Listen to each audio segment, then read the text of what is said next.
இனியவர்களே, புத்தகம் பேசுகிறது என்ற இந்த நிகழ்ச்சியில் மீண்டும் உங்களை சந்திப்பதிலே பெருமகிழ்ச்சி அடைகின்றேன். புத்தகங்கள் ஒவ்வொரு மனிதனுக்கும் அருமையான உற்ற துணையாளனாக இருக்கிறது என்பது உண்மை. எத்தனையோ ஊடகங்கள் நம்மிடையே வளர்ந்து விட்டாலும் புத்தக ஊடகம் கூட இருப்பதாகவும் நமது கருத்துக்களுக்கு தெளிவை உடனுக்குடன் தருவதாகவும் இருக்கிறது என்பது உண்மையாக இருக்கிறது. ஆகவே புத்தகம் பேசுகிறது என்ற நிகழ்ச்சியில் புத்தக ஆசிரியர்களை அறிமுகப்படுத்தி அவர்களின் புத்தகங்கள் மக்கள் மத்தியில் தெளிவுபடுத்தப்பட வேண்டும் என்பதற்காக இந்த நிகழ்ச்சி வழங்கப்படுகிறது. அதன் அடிப்படையில் இன்று நம்முடைய அருமையான தந்தை சகாய பெலிக்ஸ் வந்திருக்கின்றார்கள். கோட்டார் மறை மாவட்டத்தை சார்ந்த அருமையான இளம் குரு, இளமையிலேயே கலையில் ஓவியத்தில் தன்னை ஈடுபடுத்தி ஓவியம் ஒரு மனிதனை மனிதனாக மாற்றுகிறது, இறை நம்பிக்கையை தருகிறது, அவனுக்குள் இருக்கக்கூடிய சக்தியை வெளிப்படுத்தி நல்ல ஒரு சமுதாயத்திலே ஒரு சிற்பியாக இருக்க வைக்கிறது. ஆகிய ஓவியம் ஒரு மனிதனுக்கு ஒரு மகிழ்ச்சி, என்ன சொல்ல வேண்டும் என்று சொன்னால் குற்றால அருவி போல உள்ளே அவனை மகிழ்ச்சிப்படுத்துவது என்பதை இந்த புத்தகத்திலே தெளிவுபடுத்தி இருக்கின்றார். அவரை இன்று நாம் நமது தளத்திற்கு வரவழைத்து அவரோடு உரையாடுவதில் பெருமகிழ்ச்சி அடைகின்றேன். உங்கள் சார்பாக அன்பு தந்தை சகாய பெலிக்ஸ் அவர்களுக்கு அன்பான வணக்கத்தை தெரிவித்துக் கொள்கிறேன்.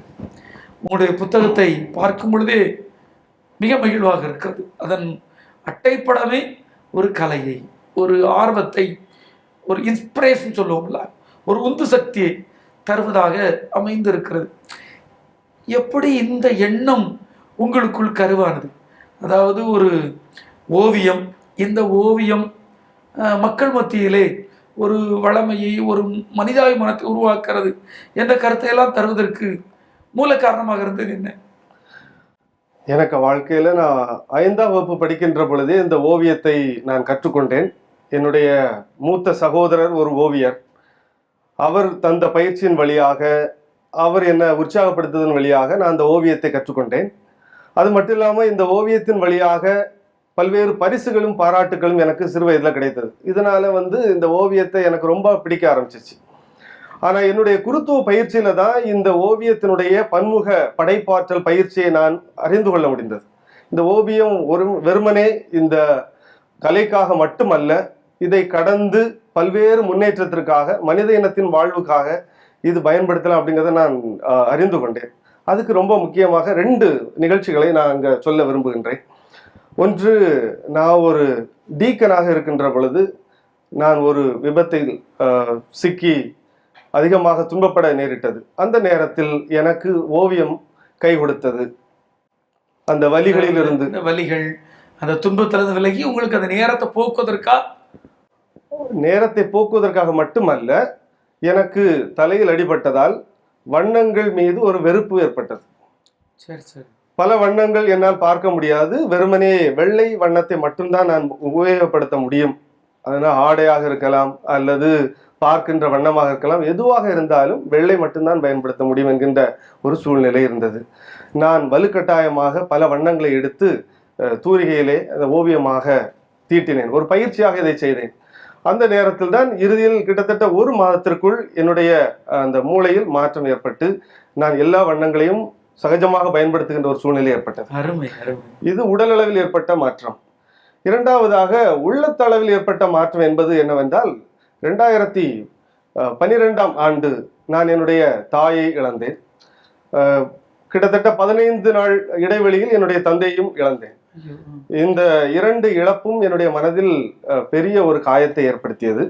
இந்த நேரத்தில் என்னுடைய அம்மாவின் நினைவாக நான் அதிகமாக பாதிக்கப்பட்டேன். திருப்பலி கூட நிறைவேற்ற முடியாத அளவிற்கு, என்னோட இளம் குரு, நான் குருவாக இருந்து செயல்படுவதை என்னுடைய அம்மா பார்க்க வேண்டும் என்கின்ற ஆசையோடு இருந்த நேரத்தில் எனது அம்மா என்னை விட்டு பிரிந்து சென்றது எனக்கு மிகப்பெரிய ஒரு வருத்தத்தை ஏற்படுத்தியது. எனவே அந்த நேரத்தில் எனக்கு இந்த ஓவியம் கை கொடுத்தது. என்னவென்றால், நான் என்னுடைய அன்னையை ஓவியமாக வரைய வேண்டும் என்கின்ற எண்ணம் இருந்தது. ஆனால் அவர்களை வரைவதற்குரிய தைரியம் என்னுடைய இதயத்தில் இல்லை. அந்த உருவத்தை பார்க்கவோ எண்ணி பார்க்கின்ற தைரியம் இல்லை. எனவே அந்த நேரத்தில் தான் என்னுடைய கரங்கள் என்னுடைய அம்மாவினுடைய கரங்களை போன்றிருக்கும். எனவே ஒரு முறை அந்த திருப்பலி நிறைவேற்றிவிட்டு வந்திருக்கின்ற பொழுது மத்தேயுனுடைய அழைப்பை பற்றி நற்செய்தி வாசித்துவிட்டு வந்திருந்தேன். அந்த மத்தேயுனுடைய அழைப்பை கைகளிலே அந்த வண்ணத்தை தடவி அந்த கேன்வாஸ் போர்டிலே வைத்து நான் பார்க்கின்ற பொழுது இயேசுவின் கரம் மத்தேயுனுடைய கரத்தை அழைப்பது போன்றிருந்தது. எனவே இந்த முறையிலேயே ஓவியத்தை 3 மாதங்கள் வரைந்தேன். அந்த வலியில் வேதனையிலிருந்து நான் கொஞ்சம் கொஞ்சமாக விடுதலை பெற்றேன். மன அளவில் எனக்கு கொஞ்சம் தைரியம் வந்தது. என்னுடைய அம்மாவின் அப்பாவின் இழப்பை தாங்கிக் கொள்ளுகின்ற ஒரு ஆற்றல் எனக்கு உதயமானது. எனவே தான் நான் தேட ஆரம்பித்தேன். இந்த ஓவியத்திற்குள் ஏதோ ஒன்று இருக்கிறது, இந்த கலைக்குள் ஏதோ ஒன்று இருக்கிறது. எனவே இதை மனித முன்னேற்றத்திற்காக அல்லது மனையியல் முன்னேற்றத்திற்காக பயன்படுத்தலாம் என்கின்ற உணர்வோடு இதை ஒரு தெரப்பியாக இப்பொழுது நான் பயன்படுத்தி கொண்டிருக்கிறேன். ரொம்ப அருமை. நீங்க சொல்லுது ரொம்ப வாழ்வில் அனுபவித்து அதனால வந்த ஒரு விளைவு நிச்சயமாக ஒரு மனித சமுதாயத்தை செதுக்கும் என்ற எண்ணம் இருக்கிறது. ஆர்ட் இஸ் ஆல் என்பதுதான் உங்களுடைய புத்தகம். ஆர்ட் இஸ் ஆல் என்று சொல்ல வர்றீங்க. அதாவது இந்த மனிதர்கள் நாம வாழ்கின்ற ஒவ்வொரு நொடி பொழுதும் இந்த கலையை நாம் சந்திக்கின்றோம் அப்படிங்கிறது தான் என்னுடைய எண்ணம். ஒரு ஆசிரியராக இருக்கலாம், ஒரு மருத்துவராக இருக்கலாம், அல்லது ஒரு வழக்கறிஞராக இருக்கலாம், ஒரு சமையல் செய்கின்ற தொழிலாளியாக இருக்கலாம், அல்லது ஒரு சாதாரண ஒரு மனிதனாக இருக்கலாம், மாணவனாக இருக்கலாம். யாராக இருந்தாலும் வாழ்வின் ஒவ்வொரு நொடி பொழுதும் கலையை தங்களுடைய வாழ்வில் சந்திக்க வேண்டும். அந்த கலை சேர்கின்ற பொழுது மனித வாழ்வு மகிழ்ச்சி அடைகிறது. எனவே எல்லாவற்றிலும் கலையை பார்க்க வேண்டும், எல்லாவற்றையும் கலையாக பார்க்க வேண்டும் என்பதுதான் என்னுடைய எண்ணம். அதன் வழியாகத்தான் மக்கள் மகிழ்ச்சியாக கொடுத்திருக்கிறீங்க. நல்லதுதான். அப்போ நீங்க இதில் கொடுத்தக்கூடிய மொத்த கருத்து, அதாவது மனித இனத்திற்கும் ஓவியத்திற்கும் என்ன தொடர்பு இருக்கு, என்ன சொல்ல வர்றீங்க? கண்டிப்பாக மனித இனம் தோன்றிய துவக்க நாளிலிருந்து இன்று வரை ஓவியம் மனித இனத்தோடு தொடர்பு படுத்தித்தான் வந்திருக்கிறது. ஆதி மனிதர்கள் தங்களுடைய அனுபவத்தை வெளிப்படுத்துவதற்கு, மொழி கண்டுபிடிப்பதற்கு முன்னால் இந்த ஓவியத்தை தான் பயன்படுத்தினார்கள். எழுத்து மொழியை அவர்கள் பயன்படுத்துவதற்கு முன்னால் இந்த சித்திர எழுத்துக்களை அல்லது சித்திர முறைகளை அவர்கள் பயன்படுத்தினார்கள். தாங்கள் வாழ்ந்த குகைகளிலே தாங்கள் வேட்டையாடிய விலங்குகளினுடைய உருவங்களை செதுக்கி வைத்தார்கள் அல்லது வரைந்து வைத்தார்கள். தாங்கள் சந்தித்த மனிதர்களுடைய உருவங்களை செதுக்கி வைத்தார்கள். அது மட்டுமல்லாமல் தாங்கள் பயன்படுத்திய கருவிகள், ஆயுதங்கள், இன்னும் நிலவியல் அமைப்புகளை எல்லாம் அவர்கள் உருவமாக அந்த குகைகளிலே செதுக்கி வரைந்து தீட்டி வைத்திருந்தார்கள். அதன் பிறகு கொஞ்சம் காலங்கள் கடந்த பிறகு அவர்கள் வண்ணத்தை கண்டுபிடிக்க ஆரம்பித்தார்கள். அந்த விலங்குகளின் இரத்தத்திலிருந்து எடுக்கப்பட்ட வண்ணங்கள் மற்றும் பாறைகளில், இலைகளில், மலர்களில் இருந்து எடுக்கப்பட்ட வண்ணங்களை எல்லாம் எடுத்து தேய்த்து வண்ணங்களை கண்டுபிடிக்க ஆரம்பித்தார்கள். மனிதனுடைய மூளையும் வளர்ச்சி அடைய ஆரம்பித்தது. இதோடு அது நின்றுவிடவில்லை, இன்னும் அது வளர்ந்து வருகிறது. நமது கிறிஸ்தவ வாழ்வில் கூட, கிறிஸ்தவர்களுடைய வாழ்வில் கூட இந்த ஓவியம் முக்கிய பங்கை வகுக்கிறது. ஆதி கிறிஸ்தவருடைய வாழ்விலே இந்த ஓவியம் தான் அவர்களுக்கு ஒரு வலு கொடுக்கின்ற ஒன்றாக இருந்தது. நிலவரை கல்லறைகளிலே அவர்கள் தங்களுடைய விசுவாசத்தை பிடித்து கொண்டிருந்த பொழுது வெளிப்படையாக சென்று அவருடைய விசுவாசத்தை சத்தமிட்டு சொல்ல முடியாமல் பாதாள கல்லறைகளிலே இருந்து அவர்கள் வழிபாடு செய்து கொண்டிருந்த பொழுது அவர்களுக்குள் இருந்த தாக்கத்தை அவர்கள் வெளிப்படுத்துவதற்காக உருவாக்கிய ஒன்று அந்த நிலவரை கல்லறை ஓவியங்கள். அதுதான் நமக்கு மிகவும் முக்கியமான ஒன்று. ஆதி கிறிஸ்தவர்கள் பற்றி சொல்லும் பொழுது அழகா சொல்லப்பட்டிருக்காங்க. கிறிஸ்தவர்கள் என்று வெளிப்படுத்துவது கூட கையில் அந்த மீன் போன்ற ஓவியம் அவங்க அலைந்தார்கள் என்று கூட நம்ம பார்க்கிறோம். இந்த மக்கள் முதல்ல இரத்தம் பயன்படுத்துறாங்க, இயற்கையில் உள்ள, அதாவது செடி கொடியில் உள்ள வண்ணங்களை பயன்படுத்துறாங்க.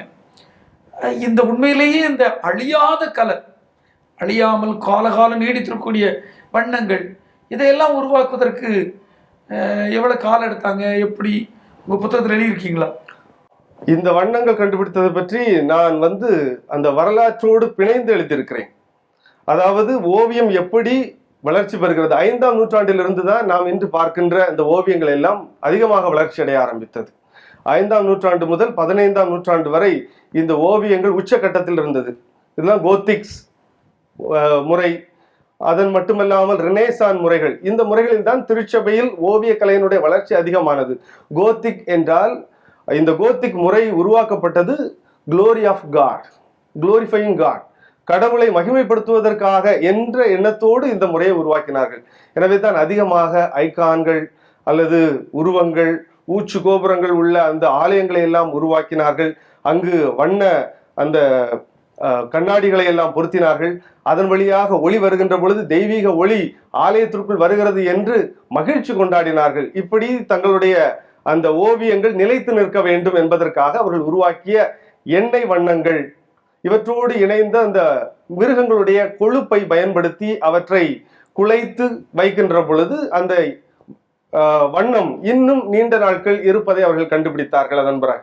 அதன் பிறகுதான் இன்னும் நாம் கண்டுபிடிக்கின்ற பல்வேறு தாவர எண்ணெய்களை அவர்கள் பயன்படுத்தி அவர்கள் நல்ல வண்ணங்களை எல்லாம் உருவாக்கினார்கள். மகிழ்ச்சி. இந்த விவிலியத்தின் பார்வையில ஓவியம் எந்த பங்கு வகிக்கிறது? கண்டிப்பாக நாம முழுக்க முழுக்க விவிலியத்திலே நாம் பார்க்கின்ற பொழுது புதிய ஏற்பாடு பொங்கி வழிகிறது கலையை பற்றி. இயேசு கிறிஸ்து சொல்லுகின்ற ஒவ்வொரு கதைகளும் அல்லது நிகழ்வுகளுமே அந்த ஓவிய பாணியிலேயே அமைக்கப்பட்டிருக்கிறது. அதை படிக்கின்ற பொழுது லூக்கா நற்செய்தியெல்லாம் நாம் படிக்கின்ற பொழுது அந்த காட்சிகளை அப்படியே நமது மனக்கண்களுக்குள் கொண்டு வர முடியும். பழைய ஏற்பாடிலே தெளிவாக சொல்லப்பட்டிருக்கிறது. யாவே இறைவனுக்கென்று உருவாக்கப்பட்டிருக்கின்ற அந்த கூடாரத்தை எந்த அளவிற்கு வடிவமைக்க வேண்டும், எப்படி வண்ணம் தீட்ட வேண்டும் என்பதை எல்லாம் மிக தெளிவாக யாவே இறைவனே அந்த மக்களுக்கு சொல்லிக் கொடுத்திருக்கிறார். அதோடு மட்டுமல்லாமல் யோபுவை பற்றி நாம் அறிந்திருப்போம். யோபு தன்னுடைய வாழ்வில் துன்பங்கள் மிகுந்த பொழுது அவர் சொன்ன ஒரு வார்த்தை, என்னுடைய துன்பங்கள் அல்லது என்னுடைய வார்த்தைகள் வரையப்படலாகாதா என்று அவர் சொல்லுகின்றார். அப்படி என்றால் துன்பங்கள் வார்த்தைகளினால் சொல்ல முடியாத பொழுது அதை வரைந்து அதை வெளிப்படுத்தலாமே என்று அவருடைய உள்ள ஆதங்கத்தை வெளிப்படுத்துகின்றார். இவ்வாறு பழைய ஏற்பாடு மற்றும் புதிய ஏற்பாடு பல பகுதிகள், இன்னும் சாலமோனின் அந்த ஆலய கட்டுமான பணிகள், இவைகள் எல்லாம் அந்த ஓவிய கலைஞர்களுடைய வேலைப்பாடுகளை பற்றி தெளிவாக சொல்லுகின்றது விவிலியத்தில். ஆமாம், அதாவது விவிலியத்தில் இறைவன் ஓவியத்தை பற்றி நிறைய பேசுகிறார், வண்ணங்களை பற்றி பேசுகிறார் என்ற கருத்தெல்லாம் அழகாக நீங்கள் சொன்னீங்க. அது உண்மையிலேயே விவிலியத்தில் நம்ம பார்க்குறோம். ஆனால் இன்னைக்கு இந்த பிரிந்த சகோதரர்கள் ஓவியம் இல்லை, வண்ணம் இல்லை, சிறுவம் இல்லை என்பதெல்லாம் சொல்லி குழப்புகிறார்களே. நீங்கள் சொல்லுவது பார்க்கும்போது இறை நம்பிக்கை வளர்த்ததே ஓவியம். கண்டிப்பாக கண்டிப்பாக. என்ன நீங்கள் இது மிக சரியான ஒரு கேள்வி. ஏனென்றால் கலையை பற்றி அல்லது இந்த ஓவியங்கள் உருவாக்குவதை பற்றி எதிர்மறையான எண்ணங்கள் கண்டிப்பாக மக்களிடத்தில் ஒரு சாராரிடத்தில் இருக்கிறது. ஆனால் இந்த ஓவியத்தை நம்முடைய முன்னோர்கள் அல்லது இறையியல் வல்லுநர்கள் எப்படி உருவாக்கினார்கள் என்பதை தெரிந்து கொள்ள வேண்டும். முதலிலே நான் சொன்னது போல நிலவரை கல்லறைகளிலே அவர்கள் வரைந்த ஓவியங்கள், அதிலே மிக முக்கியமான ஒன்று த குட் ஷெப்பர்ட் அல்லது நல்லாயனுடைய உருவத்தை அவர்கள் வரைந்து அவர்கள் ஒரு விளக்கம் கொடுத்தார்கள். இயேசு கிறிஸ்து எவ்வாறு இந்த ஆடை தன்னுடைய தோளில் சுமந்து கொண்டிருக்கிறாரோ அதுபோல ஒவ்வொரு மனிதர்களையும் சுமந்து தந்தையாகிய கடவுளத்தில் கொண்டு சேர்க்கிறார் என்று நல்ல செய்தியை சொல்லுவதற்கு அந்த உருவத்தை அவர்கள் உருவாக்கினார்கள். அதன் பிறகு பைசாந்தியன்ஸ் ஓவிய கலைகளிலே அவர்கள் ஐகான்கள் வரைவது, இந்த ஐகான்களுடைய வரைகின்ற முறையை பற்றி நான் கற்று தேர்ந்திருக்கிறேன். அது மட்டுமில்லாமல் ஒரு குருவானவரையும் சந்தித்திருக்கிறேன். அவர் செய்கின்ற ஒரு அயல்நாட்டு குருவானவரை சந்தித்திருக்கிறேன். அவர்கள் அந்த ஐகானை உருவாக்குகின்ற பொழுது, ஐகான் என்றால் என்ன என்பதை இந்த நேரத்தில் தெரிந்து கொள்ள வேண்டும். ஐகான் என்றால் நம்முடைய சகாய மாதா, இடைவிடா சகாய மாதாவை நாம் வைத்திருக்கிறோமே, அதுதான் ஐகான் முறை. அந்த முறையை உருவாக்குகின்ற பொழுது ஜப உணர்வோடு உருவாக்குகிறார்கள். ஒரு புனிதரை பற்றி வரைய வேண்டும் என்றால் அந்த புனிதரிடத்தில் வேண்டுகிறார்கள். அதில் வண்ணங்களை கோர்க்கின்ற பொழுது அதற்கு உரிய ஜபத்தை சொல்லுகிறார்கள். முழுக்க முழுக்க ஜபங்களால் உருவாக்கப்படுவதுதான் இந்த ஓவியம்.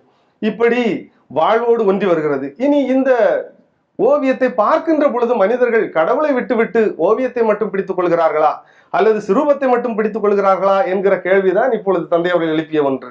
ஆனால் கண்டிப்பாக இந்த ஓவியமோ அல்லது இந்த சிறுவமோ விசுவாசத்தினுடைய வாயில், விசுவாசத்தினுடைய நுழைவாயிலாக, பாதையாக இது இருக்கிறது. இந்த ஓவியத்தை பார்க்கின்றவர்கள் ஓவியத்தை பார்ப்பதில்லை, அந்த புனிதரை பார்க்கிறார்கள், சுட்டி காட்டக்கூடிய அந்த கடவுளுடைய அருளை பார்க்கிறார்கள். கண்டிப்பாக அவர்கள் அதோடு அந்த வண்ணத்தோடு அந்த உருவத்தோடு நின்று விடுவதில்லை, இறைவா என்று கண்களை மூடுகிறார்கள். எனவே அது ஒரு வழிகாட்டுதல், அதிலிருந்து நமக்கு சுட்டி காட்டுகின்ற ஒரு வழிகாட்டுதல் பலகையாகத்தான் நாம் அதை பார்க்க வேண்டும். இந்த கோதிக் முறை, ரெனசான்ஸ் முறை பற்றி சொன்னீங்கல்ல, அதை பற்றி கொஞ்சம் விளக்கமா சொல்லுங்களா? என்ன உங்க புத்தகத்தில் சொல்ல வந்திருக்கிறீங்க? கண்டிப்பா, என்னுடைய புத்தகத்தில் அந்த 2 முறைகளையும் மிக தெளிவாக எடுத்திருக்கிறேன். ஏனென்றால் இந்த கோத்திக் முறை நமது நாட்டிலும் பரவலாக இது காணப்படுகிறது. பிரான்ஸ் நாட்டிலே இது உருவானது. நமது ஆலயங்கள் அதிகமாக கட்டப்பட்டிருப்பது இந்த முறைகளிலே. இந்த கோத்திக் முறையை பற்றி நான் ஏற்கனவே சொன்னேன். கடவுளை மகிமைப்படுத்துவதற்காக ஒரு முறையை ஏற்படுத்தியிருக்கிறார்கள் என்றால் இது மகிழ்ச்சியான ஒன்று. கடவுளை மகிமைப்படுத்துவதற்காகத்தான் ஓவியம் அல்லது கலை இருக்கிறது என்பதை தெளிவுபடுத்தி இருக்கிறார்கள் அவர்கள். இந்த ரெனேசான்ஸ் முறையிலே தான் நாம் பார்க்கின்ற பொழுது மைக்கேல் ஆஞ்சலோ, டாவின்சி இவருடைய ஓவியங்கள் மிக முக்கியமான ஒன்று, திருச்சபையில் மறக்க முடியாத ஒன்று. டாவின்சியினுடைய ஓவியம் உங்களுக்கு தெரியும், லாஸ்ட் சப்பர், இறுதி ராவுணவு. அந்த ஓவியம் இன்றும் ஒவ்வொருவரும் அதை பார்த்து பல்வேறு சிந்தனைகளையும் எண்ணங்களையும் இப்பொழுது முதிர்த்து கொண்டிருக்கிறார்கள். அது மட்டுமல்லாமல் ரோம் நகரில் உள்ள அந்த சிஸ்டைன் சாப்பலில் இருக்கின்ற விதானத்தில் வரைந்திருக்கிற அந்த ஓவியங்கள், உலகத்தின் படைப்பை பற்றி கூறுகின்ற ஓவியங்கள் மைக்கேல் ஆஞ்சலோ வரைந்த ஓவியம். அந்த ஓவியத்தை பற்றி படித்திருக்கிறேன். படித்த பிறகு அதை பார்க்க வேண்டும் என்கின்ற ஆசையிலே நான் ரோம் நகருக்கே சென்று அந்த ஓவியத்தை பல மணி நேரம் நின்று அதிசயத்தோடு பார்த்திருக்கிறேன். அந்த அளவிற்கு இந்த ஓவியம் என்னை ஆட்கொண்டிருக்கிறது. அந்த வெளிப்பாடு என்னவென்றால் முழுக்க முழுக்க மைக்கேல் ஆஞ்சலோ ஒரு ஆன்மீகவாதி என்று சொல்கிறார்கள். மிகுந்த ஜப உணர்வோடும் தியாக உணர்வோடும் அந்த ஓவியங்களை அவர் வரைந்திருக்கிறார். எனவே இந்த ரெனேசான்ஸ் ஓவியங்கள் முழுக்க முழுக்க விசுவாசத்தினுடைய உச்சக்கட்டத்தை மக்களுக்கு தருகின்ற ஒன்றாக அமைந்திருக்கிறது. எனவேதான் இந்த 2 முறைகளையும் நான் எடுத்திருக்கிறேன். மகிழ்ச்சி, ரொம்ப அருமையான விளக்கம். கேட்பதற்கு நல்ல தெளிவு இருக்கு. உங்க புத்தகத்துல என்ன ஒரு தலைப்பு கொடுத்துருக்கீங்க, ஆர்ட் த ஹீலர் அப்படின்னு கொடுத்துருக்கிறீங்க. கண்டிப்பா. ஒரு படம் வரைகலை குணப்படுத்துமா, அதை பற்றி கொஞ்சம் சொல்லுங்களேன். கண்டிப்பாக. அது நான் ஏற்கனவே முன்னுரையிலே நான் சொன்னேன். முதலிலே என்னுடைய வாழ்விலே அது எப்படி பயன்பட்டது, இந்த ஓவியம் குணப்படுத்துகின்ற ஒன்றாக, அது ஒரு மருந்தாக எப்படி பயன்பட்டது என்பதை நான் சொன்னேன். குழந்தைகளுடைய மூளை வளர்ச்சியிலே இந்த ஓவியம் மிகுந்த பங்கு வகுக்கின்றது. இந்த ஓவியத்தினுடைய பங்களிப்பு மிக முக்கியமானதாக இருக்கிறது குழந்தைகளுடைய மூளை வளர்ச்சியிலே. கண்ணுக்கும் கைகளுக்கும் இடையே இருக்கிற செயல்பாடு, அது மட்டுமல்லாமல் மூளைக்கும் இந்த உடல் உறுப்புகளுக்கும் இடையே இருக்கிற செயல்பாடுகளை எல்லாம் அது தொகுக்கின்றது. நாம் எல்லோரும் அறிந்திருக்கிறோம், நமது மூளையை 2 பகுதியாக பிரிக்கலாம், ரைட் அண்ட் லெஃப்ட் ஹெமிஸ்பியர்ஸ். இந்த வலது பக்க மூளையும் இடது பக்க மூளையும் நம்முடைய வாழ்வில் மிக முக்கியமான செயல்பாடாக இருக்கிறது. இடது பக்க மூளை வலது பக்க பகுதியை கட்டுப்படுத்துகிறது அல்லது செயல்படுத்துகிறது. வலது பக்க மூளை இடது பக்க செயல்பாடுகளை கட்டுப்படுத்துகிறது அல்லது செயல்படுத்துகிறது. இதிலே இந்த வலது பக்க மூளைதான் மனிதனுடைய கற்பனை ஆற்றல், ஓவியம், கலை மற்றும் ஜெபம், மானசீக சக்தி இவைகளுக்கெல்லாம் உந்து சக்தியாக இருக்கிறது. யாரெல்லாம் படைப்பாற்றல் மிக்கவர்களாக இருக்கிறார்களோ, புதிதாக ஒன்றை படைக்கிறார்களோ, அவர்களுக்கு இந்த வலது பக்க மூளையினுடைய செயல்பாடு அதிகமாக இருக்கிறது. அதை ஊக்குவிக்கின்ற, உற்சாகப்படுத்துகின்ற, வளர்க்கின்ற பணியை ஓவியம் செய்கிறது. இந்த ஓவியத்தை வரைகின்ற பொழுது இந்த பக்கம் வளர்கிறது. எனவேதான் ஐன்ஸ்டீன் அடிக்கடி சொல்லுவார், ஒரு தாய் அந்த குழந்தையை அழைத்து கொண்டு சென்று இவனுக்கு நீங்கள் கணிதம் கற்றுக் கொடுங்கள் என்று சொன்ன பொழுது அவர் சொல்லுவார், முதலில் இந்த குழந்தையை அழைத்து சென்று இவருக்கு கதை கற்றுக் கொடுங்கள், கதை படிப்பது எப்படி, கதை கேட்பது எப்படி, கதையை சொல்வது எப்படி என்பதை கற்றுக் கொடுங்கள், கற்பனா சக்தி வளர்கின்ற பொழுது எல்லாம் சேர்த்து வளரும் என்று சொல்லுகிறார். ரொம்ப ஒரு தெளிவு தந்திருக்கிறீங்க. அதனாலதான் சின்ன பிள்ளைகளுக்கு கதை சொல்லிக் கொடுக்கணும், கண்டிப்பா அறநெறி கதைகள் சொல்லிக் கொடுக்கணும், கண்டிப்பா என்பதை நம்ம தாய் தந்தையருக்கு உரிய கடமைன்னு பார்க்கிறோம். கண்டிப்பா ரொம்ப அருமையா இருக்கு, ரொம்ப தெளிவாகவும் பார்க்கக்கூடியவர்களுக்கு இருக்குது. என்ன நீங்க சொல்லியிருக்கிறீங்க, கலை நிச்சயமா நிறைய வேலை வாய்ப்பும் கொடுக்கும் நீங்க சொல்லியிருக்கிறீங்க. இன்னைக்கு கலை மதிக்கப்படுகிறதா? மதிக்கப்பட்டால் தானே வேலை வாய்ப்பு இருக்கும். என்ன நினைக்கிறீங்க? இது மிகச்சரியான ஒரு கேள்வி. ஏனென்றால் இதை நான் சந்தித்துக் கொண்டிருக்கிறேன். ஒரு குருவானவருடைய நிலையிலிருந்து முதலிலே இந்த கலையை நான் கையில் எடுக்கின்ற பொழுது எனக்கு கேட்கப்பட்ட கேள்வியும் இதுதான். நான் குருமடத்திலிருந்து வெளியே வருகின்ற பொழுது அவர்கள் கேட்ட கேள்வி, ஓவியத்தை வைத்து ஒரு குருவானவர் என்ன செய்ய முடியும் என்கின்ற கேள்வியை கேட்டார்கள். நன்றாக பிரசங்கம் வைத்தால் அல்லது பாட தெரிந்தால் ஒரு குருவானவருக்கு நல்லது, ஓவியத்தை வைத்து இவர் என்ன செய்ய போகிறார் என்கின்ற கேள்வி எழுப்பினார்கள். எனவேதான் என்னுடைய குருத்துவ விருது வாக்கை நான் அப்படி எடுத்துக்கொண்டேன். எனது வண்ணங்களில் அவரது எண்ணங்கள் ஒளிர என்று நான் எடுத்துக்கொண்டேன். அருமை அருமை. கண்டிப்பா இதை எடுத்து சொல்லுங்க. என் வண்ணங்களில் அவர் எண்ணங்கள் ஒளிர, இயேசுவினுடைய எண்ணங்கள் என்னுடைய வண்ணங்களில் ஒளிர வேண்டும் என்று நான் அதை என்னுடைய விருது வாக்காக எடுத்து அதை நான் செயல்படுத்தினேன். குழந்தைகளை சந்தித்தேன், குழந்தைகளுக்கு ஓவியம் கற்றுக் கொடுத்தேன். உற்சாகம் இல்லாமல் தனிமையோடு இருக்கின்ற, தாழ்வு மனப்பான்மையோடு இருக்கின்ற குழந்தைகளை எல்லாம் அழைத்து அவர்கள் இருக்கின்ற இடங்களிலே சென்று அவர்களுக்கு ஓவியம் கற்றுக் கொடுத்து அவர்களுக்கு மன மகிழ்ச்சியை கொடுத்தேன். அவர்கள் மகிழ்ச்சியோடு இருப்பதை பார்க்கின்ற பொழுது எனக்கு மகிழ்ச்சியை நான் பெற்றுக்கொண்டேன். அது மட்டுமல்லாமல் நான் எனது சிந்தனையில் உதித்தவைகளை எல்லாம் ஓவியமாக நான் தீட்டினேன். நான் தீட்டிய ஓவியங்களை எல்லாம் கண்காட்சிக்கு வைத்திருக்கிறேன். இந்த நேரத்தில் நான் நன்றி உணர்வோடு எண்ணி பார்ப்பது எங்களுடைய அன்பு ஆயர் அவர்கள், பீட்டர் அமீஜியூஸ். மிகுந்த உற்சாகம் அளிக்கின்ற ஒரு ஆயராக எனக்கு உதவி செய்தவர்கள்.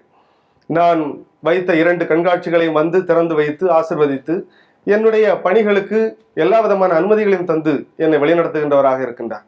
எனவே ஆயரவர்கள் என்னை அன்பு செய்து இந்த பணியை செய்கின்ற அளவிற்கு புரிந்து கொண்டதால் எனக்கு இந்த பணி மிக எளிதாக போய் கொண்டிருக்கிறது. ஆனால் மற்ற இளைஞர்களுக்கு, குழந்தைகளுக்கு இது எதிர்காலம் இல்லை என்று தான் பெற்றோர்கள் அதிகமாக நினைக்கிறார்கள்.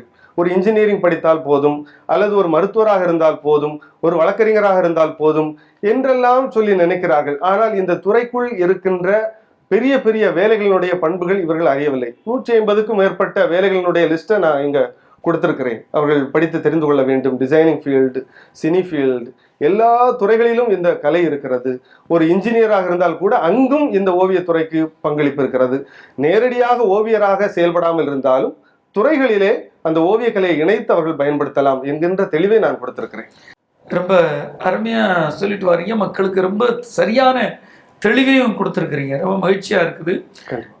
இன்னைக்கு நீங்க இருக்கக்கூடிய பங்குல அல்லது செயல்படக்கூடிய சூழல்ல இந்த வரைகலையை மக்களுக்கு அல்லது இளைஞர்களுக்கு, குழந்தைகளுக்கு எப்படி கொடுக்குறீங்க? மக்கள்ன்றது என்ன இதுக்கு பதில் இருக்கு சொல்லுங்களேன். கண்டிப்பாக எனக்கு முன்னால் இருந்த பெரிய சவால் இதுதான். மக்கள் இதை ஆன்மீக ரீதியாக ஏற்றுக்கொள்வார்களா என்கின்ற கேள்வி எனக்கு அதிகமாக இருந்தது.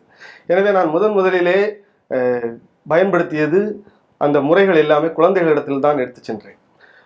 ஓவிய சிலுவை பாதை நடத்தினேன். 3 மணி நேரம் 45 குழந்தைகள் 3 மணி நேரம் அசையாமல் பங்கெடுத்த ஒரு ஆன்மீக அனுபவம் எனக்கே ஆச்சரியத்தை கொடுத்தது. டீ, காஃபி எதுவுமே அவங்க எடுக்கல. இடையில ஒரு சிலுவை பாதை அந்த ஓவியம் மூலமாக வரைந்து, ஜெபித்து, பகிர்ந்து, பாடி அவர்கள் பங்கெடுத்தார்கள். 3 மணி நேரம். 3 மணி நேரம். எத்தனை வயசுக்குள்ள உள்ள குழந்தைகள்? நான் குறிப்பாக முதலிலே என்னுடைய இந்த ஆன்மீக பயிற்சியை கொண்டு சென்ற ஒரு குழு 8 வயது முதல் 15 வயது வரை உள்ள ஒரு குழுவினரிடத்தில் இதை நான் எடுத்து சென்றேன். அவர்கள் அந்த சிலுவை பாதையை 3 மணி நேரம் மிகுந்த பக்தியோடும் ஈடுபாட்டோடும் பங்கெடுத்து அவர்கள் நிறைவேற்றினார்கள். இதை பார்க்கின்ற பொழுது எனக்கே ஆச்சரியமாக இருந்தது. அடுத்த தளமாக நான் தேர்ந்தெடுத்தது இந்த ஓவியம் மூலமாக ஆன்மீக பயிற்சி கொடுப்பது ஆசிரியர்கள். பள்ளி ஆசிரியர்களுக்கு இந்த பயிற்சியை நான் கொண்டு சென்றேன். தற்பொழுது கூட நான் இந்த ஆசிரியர்களுக்கு பயிற்சிகளை கொடுத்து கொண்டிருக்கிறேன். தவக்கால பயிற்சிகளை இந்த ஓவியம் மூலமாக கொடுத்திருக்கிறேன். பணி ஓய்வு பெற்ற இந்த நபர்களுக்கு எப்படி கொடுக்க வேண்டும் என்று எண்ணி பார்த்தேன். இது சற்று சவால் நிறைந்த ஒன்றாக எனக்கு தோன்றியது. நிச்சயமாக அவர்கள் ஏற்றுக்கொள்வார்களா என்கின்ற பயம் இருந்தது. முதல்ல சென்று அந்த ஸ்டாண்ட், அந்த கேன்வாஸ், போர்டு, பிரஷ், பெயிண்ட் எல்லாத்தையும் கொண்டு வைத்த பொழுது அவர்களை எல்லாம் ஒரு நிமிடம் அப்படியே உற்று பார்த்தேன். ஒரு காமெடி வார்த்தை. கண்டிப்பாக தியானம் கொடுக்க வந்த அருட்தந்தை என்ன கொண்டு வைத்துக் கொண்டிருக்கிறார் என்றெல்லாம் அவர்கள் பார்த்து கொண்டிருந்தார்கள். இது ஒரு ஆலயத்திற்குள் நடக்கிறது. அதுவும் நாகர்கோவில் நகரத்தின் மத்தியில் உள்ள ஒரு ஆலயத்தில் நடக்கிறது. பல மக்கள் வந்து பார்க்க போகிறார்கள் என்பதெல்லாம் எனக்கு தெரியும். ஆனாலும் கடவுளை வேண்டிக் கொண்டு இது என்னுடைய குருத்துவ நிலைப்பாடு என்கின்ற உணர்வோடு அதை கொண்டு வைத்தேன். மக்கள் எல்லோரும் மிகுந்த மகிழ்ச்சியோடு பங்கெடுத்தார்கள். அதிலே எனக்கு ஆச்சரியமாக இருந்தது. அதிலே ஓவியங்களை வரைந்து அந்த ஓவியத்தை வரைகின்ற பொழுது அவர்கள் உற்று பார்த்து கொண்டிருந்தார்கள். என்ன வண்ணத்தை பயன்படுத்துகிறேன் என்று பார்த்தார்கள். என்ன கருத்துக்காக இந்த உருவத்தை நான் வரைகிறேன் என்று பார்த்தார்கள். அது வரைந்ததோடு அந்த கருத்தை, இந்த ஓவியத்தை காட்டி அவர்களுக்கு விளக்கம் கொடுத்தேன். அவள் அன்போடு ஏற்றுக்கொண்டார்கள். எனக்கு மிகுந்த மகிழ்ச்சி அளிக்கிறது இந்த நேரத்தில். ரொம்ப அருமை தம்பி. அதாவது நம்ம ஏதோ சும்மா சிலை, ஓவியம், வண்ணம் அப்படின்னு போயிடுறோமே தவிர அந்த வண்ணம் ஒவ்வொன்றும் ஒரு அர்த்தத்தை உள்ளத்திற்கு இதயத்தை தருகிறது கண்டிப்பாக என்பதெல்லாம் வெளிப்படுத்துற வகையில நீங்க செயல்படுத்திருக்கிறீங்க. இந்த கோடை காலத்துல, இந்த விடுமுறை காலங்கள்ல ஏன் நீங்க உங்க மறைமாவட்ட அளவுல இல்ல தமிழக அளவுல நீங்க ஏன் இந்த ஓவியத்தை பற்றி ஒரு விழிப்புணர்வை அல்லது ஒரு பயிற்சியை ஒரு தொடர் நிகழ்ச்சியாக கொடுக்க கூடாது? நான் என்னுடைய மறைமாவட்டத்திலே ஒவ்வொரு மே மாதமும் இதை கொடுத்து கொண்டிருக்கிறேன். ஒரு 10 நாள் பயிற்சி என்று நான் வைத்து அவர்களுக்கு கொடுத்து கொண்டிருக்கிறேன். LLCC என்று இந்த நியூரோ எஸ்தட்டிக் ஸ்பிரிச்சுவாலிட்டி என்கின்ற முறை மூலமாக அவருடைய மூளை, இதயம், உறவு செயல்பாடுகளை வளர்க்க வேண்டும் என்கின்ற உணர்வோடு நான் கோடை வகுப்புகள் நடத்தி கொண்டிருக்கிறேன். இனி வருகின்ற மாதத்தில் கூட அந்த பிள்ளைகளுக்குரிய பயிற்சிக்கான திட்டமிடுதலை வைத்திருக்கிறேன். இதிலே மிகவும் குறிப்பாக ஒன்று, நான் 5 நிலைகளிலே கிரியேட்டிவ் இந்தியா என்கின்ற ஒரு பயிற்சியை முடித்திருக்கிறேன். இதில் கிட்டத்தட்ட 100 மாணவ மாணவியர்கள் தொடர்ந்து பங்கெடுத்திருக்கிறார்கள். 5 நிலைகளிலே அவர்கள் தங்களுடைய படைப்பாற்றலை வெளிப்படுத்தி ஒரு கிரியேட்டிவ் இந்தியன் என்கின்ற முறையை அவர்கள் வெளிப்படுத்தி இருக்கிறார்கள். இது போன்ற பல பயிற்சிகள், பல திட்டமிடுதலோடு நான் தொடர்ந்து நடைபெற்று கொண்டிருக்கிறேன். குழந்தைகளும் என்னோடு நடந்து கொண்டிருக்கிறார்கள். இறுதியான ஒரு கேள்வி, இந்த வரைகலை நீங்கள் பயன்படுத்துகிற மறைமாவட்ட குருக்கள் மற்றும் மக்கள் எந்த வகையில் உதவியாக இருக்கிறாங்க? அடுத்தால இதை நீங்கள் இன்னும் முன்னெடுத்து செல்வதற்கு என்ன எதிர்கால திட்டங்கள் வைத்திருக்கிறீங்க? சரியான கேள்வி. குருக்கள் மற்றும் மக்கள் என்கின்ற விதத்தில், குருக்கள் முதலிலே என்னுடைய வகுப்பு தோழர்களாக இருக்கலாம் அல்லது சக குருக்களாக இருக்கலாம். எல்லோரும் எதிர்மறையாகத்தான் பார்த்தார்கள். நான் வெளிப்படையாக சொல்லுகிறேன்.